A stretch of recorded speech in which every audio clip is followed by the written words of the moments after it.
Hello friends, मेरे इस YouTube channel में आपका बहुत बहुत स्वागत है। हम आज से केवीएस पीजीटी हिंदी की तैयारी कर रहे हैं। जो सिलेबस में है कि है इसमें केवीएस के एग्ज़ाम में प्लस वन और प्लस टू की हिंदी की बुक में से आएगा, जो एनसीईआरटी की है उन्हीं में से आएगा। और टीजीटी के लिए सिक्स से जो एट्थ तक की क्लास है, नाइन्थ टेंथ तक की क्लास जो पुस्तक है उन्हीं में से आएगा। तो दोस्तों, हम आज ये सिलेबस शुरू करते हैं। तो सबसे पहले हमारा प्रेमचंद। इनका मूल नाम धनपत राय था। इनका जन्म 1880 में हुआ लम्ही नामक गांव में, जो उत्तर प्रदेश में है। तो इनकी प्रमुख रचनाएं हैं दोस्तों, सेवा सदन, प्रेम आश्रम, रंगभूमि, निर्मला, कायाकल्प, गबन, कर्मभूमि, गोदान, ये इनके उपन्यास है। और इनका जो मंगलसूत्र है दोस्तों, वो अधूरा उपन्यास है। आगे इनके सोजे वतन, मानसरोवर, ये 8 खंडों में, गुप्त धन, ये कहानी संग्रह, करबला संग्राम, प्रेम की देवी, ये दोस्तों इनके नाटक है। और सन 1936 में इनका देहांत हो गया। प्रेमचंद हिंदी कथा साहित्य की शिखर पुरुष माने जाते हैं। और कथा साहित्य के शिखर पुरुष का बचपन अभावों में बीता। स्कूली शिक्षा पूरी करने के बाद पारिवारिक समस्याओं के कारण जैसे तैसे इन्होंने बीए किया। अंग्रेजी में एमए करना चाहते थे, लेकिन जीवन यापन के लिए इनको नौकरी करनी पड़ी। सरकारी नौकरी भी मिली, लेकिन महात्मा गांधी के असहयोग आंदोलन में सक्रिय होने के कारण इनको त्यागपत्र देना पड़ा।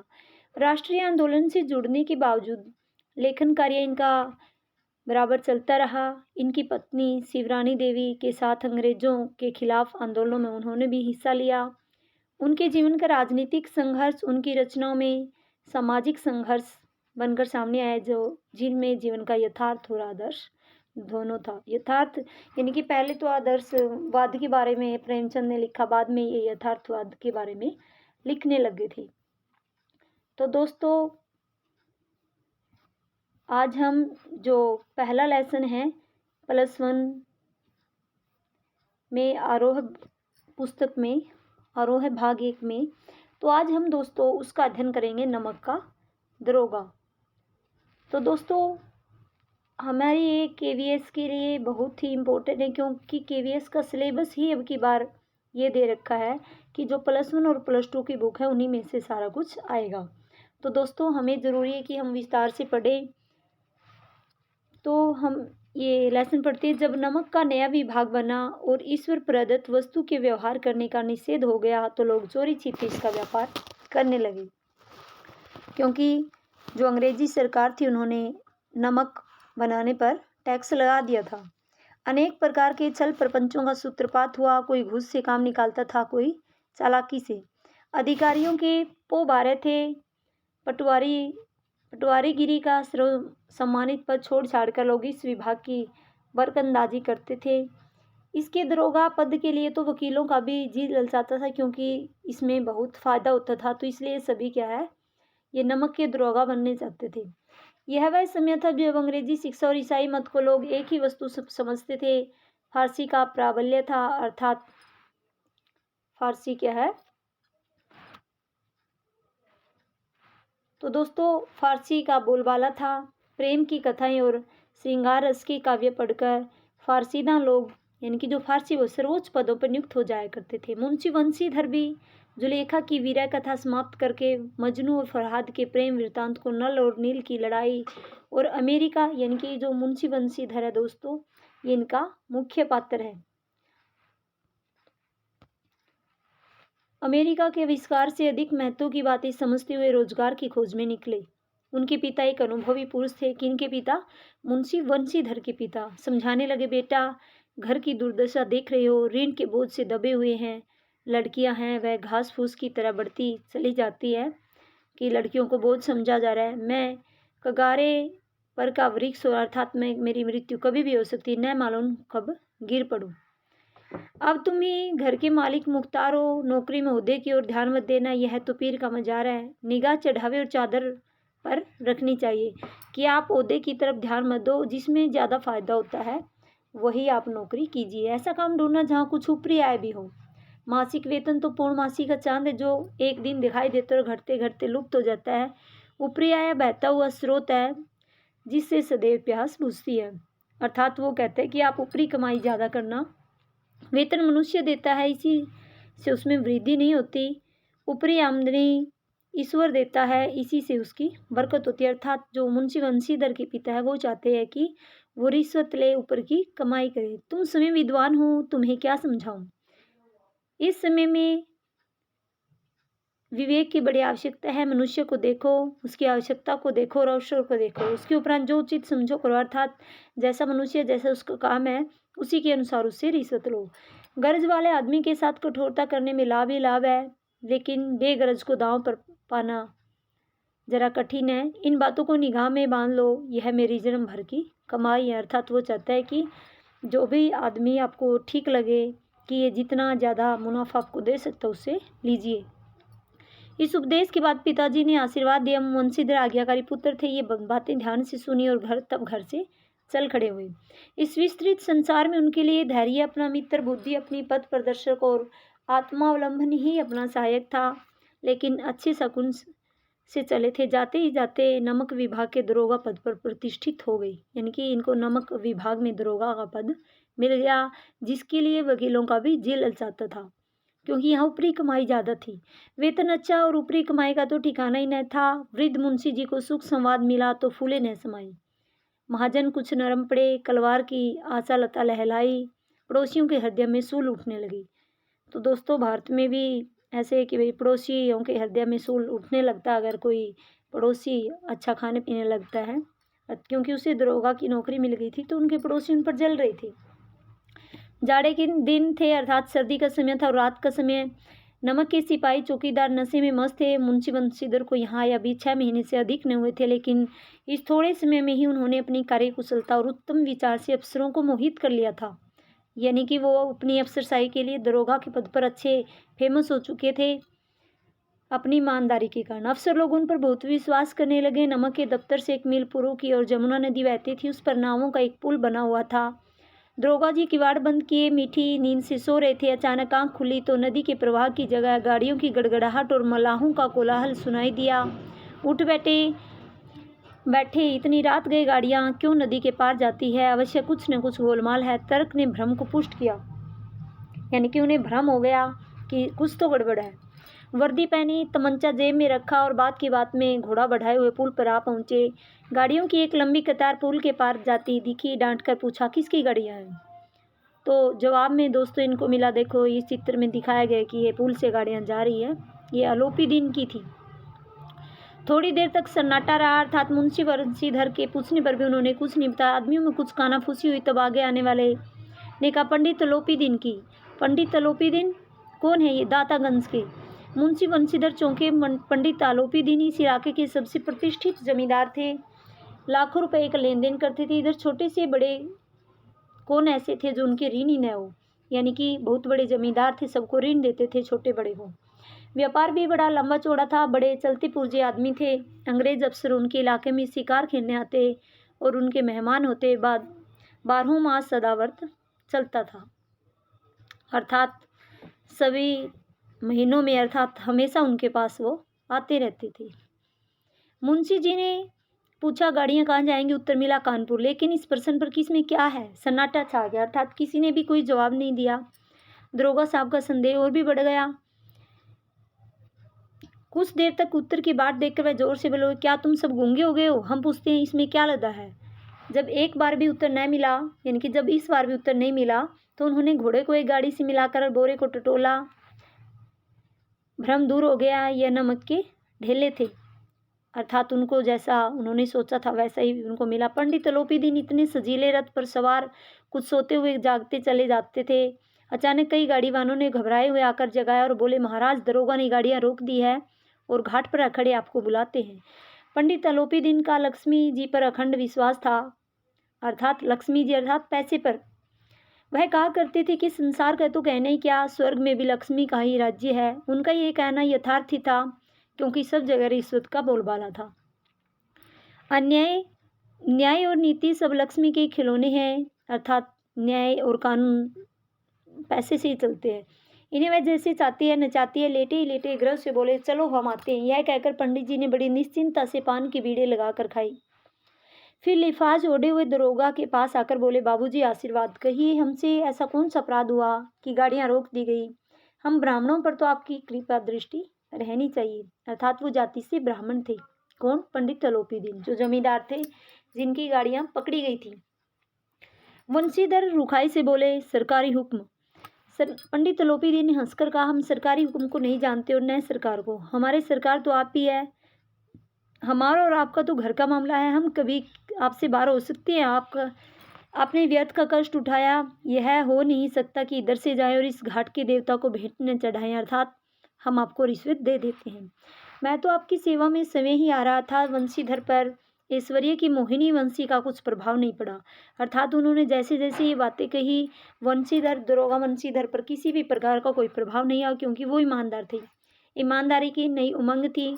कड़क कर बोले, हम उन नमक हरामों में नहीं है जो कोड़ियों पर अपना ईमान बेचते फिरते हैं। आप इस समय हिरासत में हैं। आपका कायदे के अनुसार चालान होगा।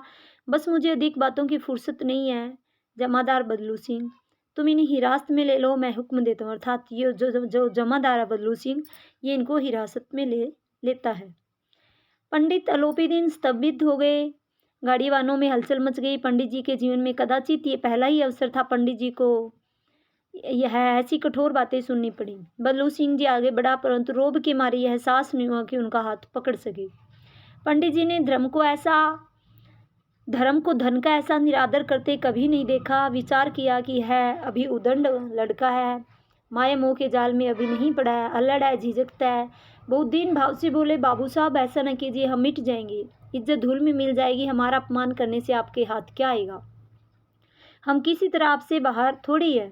अर्थात हम आपके कहे अनुसार चलेंगे। जितना आप मांगोगे हम उतना दे देंगे।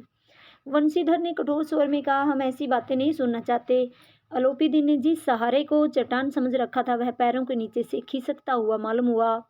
स्वाभिमान और धन ऐश्वर्य की कड़ी चोट लगी, किंतु अभी तक धन की सांख्यिक शक्ति का उसे पूरा भरोसा था। अपने मुख्तियार से बोले, लाला जी 1000 के नोट बाबू साहब को भेंट करो।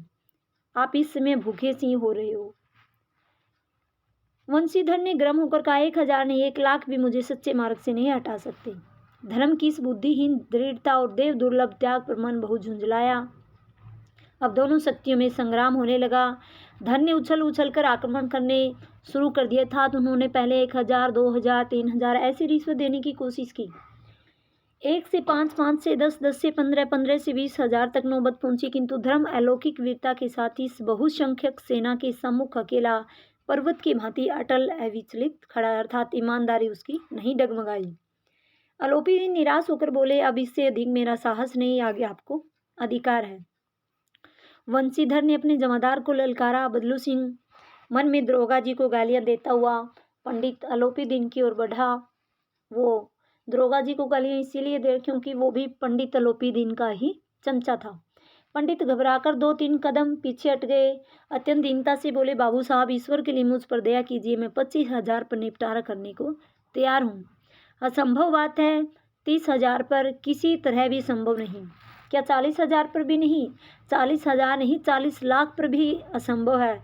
ये बात किसने कही? वंशीधर ने कही। बदलू सिंह, इस आदमी को भी हिरासत में ले लो, मैं अब एक शब्द भी नहीं सुनना चाहता। धर्म ने धन को पैरे तले कुचल डाला।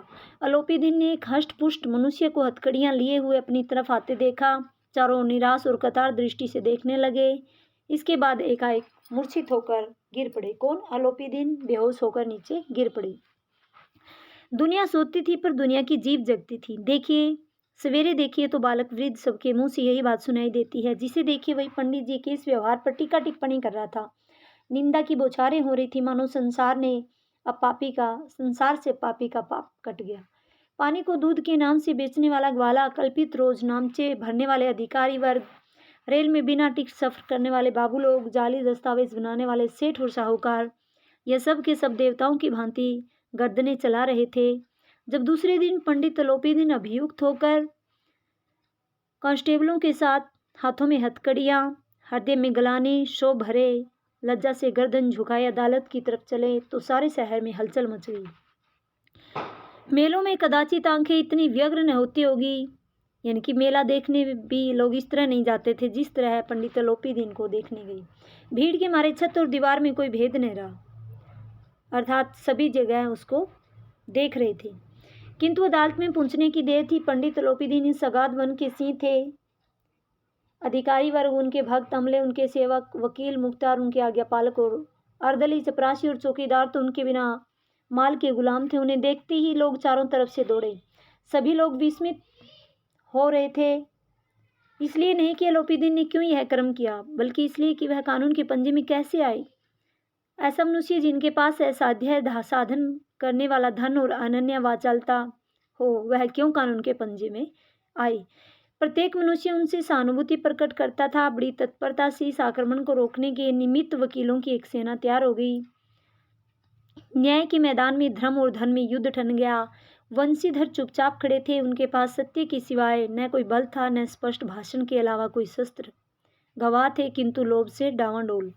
यहाँ तक कि मुंशी जी को न्याय भी अपनी ओर से कुछ खींचा हुआ दिख पड़ता था। वह न्याय का दरबार था, परंतु उसके कर्मचारियों पर पक्षपात का नशा छाया हुआ था।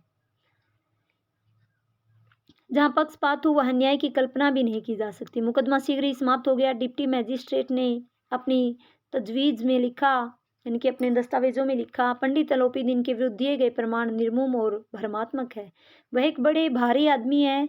यह बात कल्पना के बाहर है कि उन्होंने थोड़े लाभ के लिए ऐसा दुस्साहस किया हो। यद्यपि नमक के दरोगा मुंशी वंशीधर का अधिक दोष नहीं है, लेकिन यह बड़े खेद की बात है कि उसकी उद्दंडता और विचारहीनता के कारण एक भले मानुस को कष्ट झेलना पड़ा। अर्थात पैसे के बल पर पंडित लोपीदीन ने अपना मुकदमा जो है अपने पक्ष में ले लिया। हम प्रसन्न है कि वह अपने काम से सजग और सचेत है। कौन? मुंशी वंशीधर। किंतु नमक के मुकदमे की बड़ी हुई नमक हलाले ने उनके विवेक और बुद्धि को भ्रष्ट कर दिया। भविष्य में उसे होशियार रहना चाहिए।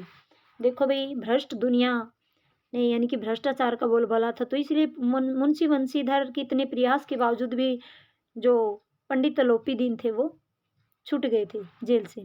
वकीलों ने यह फैसला सुना और उछल पड़े। पंडित लोपीदीन मुस्कुराते हुए बाहर निकले। सौजन बांधवों ने रुपयों की लूट की। उदारता का सागर उमड़ पड़ा। उसकी लहरों ने अदालत की नींव तक हिला दी। किसकी लहरों ने? धन की लहरों ने।